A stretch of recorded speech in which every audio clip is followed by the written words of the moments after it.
Assalamu alaikum, Dr. Zakir. Wa alaikum assalam wa rahmatullahi wa barakatuh. I am Sohail Bhagwan from Maharashtra, India. Question: do you miss India? Of course I miss India. And the country I miss most after the Haramain Sharifain, Makkah and Medina, the two cities, the city I miss most is Bombay. And there are various reasons for that. Bombay is a multicultural society and highly populated. There are people of various religions staying there, and I've been born and brought up in Bombay. So of course I miss my city Bombay, I miss my country Bombay, and most of my life I stayed in Bombay and in India. And India is one of the few countries where it's mentioned in the constitution that it is the right of every citizen of India to follow, practice and preach his religion. Preach, practice and propagate his religion. So any citizen of India can preach, practice and propagate his religion, and I did that for more than 25 years in India. It is unfortunate that in the last about 6 years, after the new government came to power in 2014, the situation of Bombay has changed. The economy is going down and the fabric of the society is going from bad to worse. The communal disharmony is happening. There is a lot of atrocity done on the minorities, especially the Muslims and the other minorities, and it has changed a lot. And now after I've left India for more than 3.5 years and the reports I read, I pray to Allah subhanahu wa ta'ala that may He help the minorities of India, especially the Muslims. But yes, I miss Bombay, and the reason I miss Bombay is that I believe that the people in Bombay are very intelligent. And the question answer session that I used to conduct in Bombay was the best in any other part of the world. I have conducted question answer sessions, I've handled question answer session in hundreds of cities of the world. Number one according to me that I liked, the variety used to come, was Bombay. Number two, it was Dubai. Dubai also having people from all over the world, intellectuals from low, middle, high strata. But Bombay has its own charm. That is the reason if you see on the YouTube, you see on the PeaceTV, the questions from Bombay are something different, and that is the reason I miss that. But now since we started the live session, mashallah, we are having many questions from Bombay, and this question also was asked again from Maharashtra. Maybe Sohail Bhagwan is from Bombay. So I do miss India, and I pray to Allah subhanahu wa ta'ala that may the situation of India be back like what it was maybe a decade earlier, so that people can live more harmoniously in this country. Jazakallah khair, Dr. Zakir. Let's move on to the next question.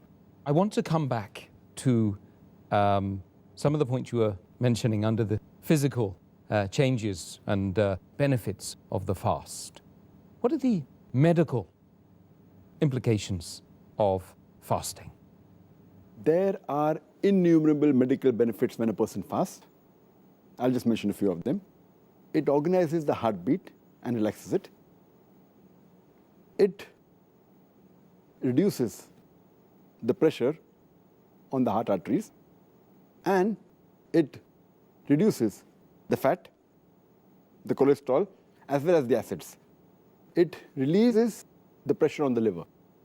Fasting also decreases the secretion of the digestive glands, which normally causes ulcer.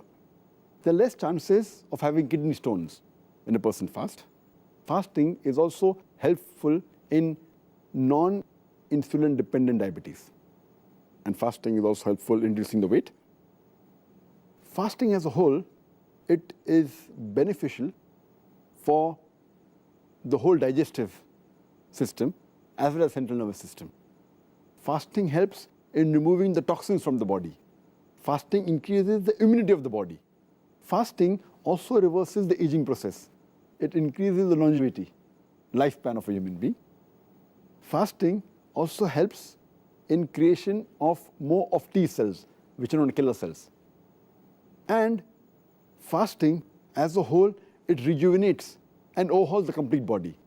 And there are various diseases which are helped when a person fasts. For example, a person who is suffering from certain diseases, and if a person fasts, it's helpful for him.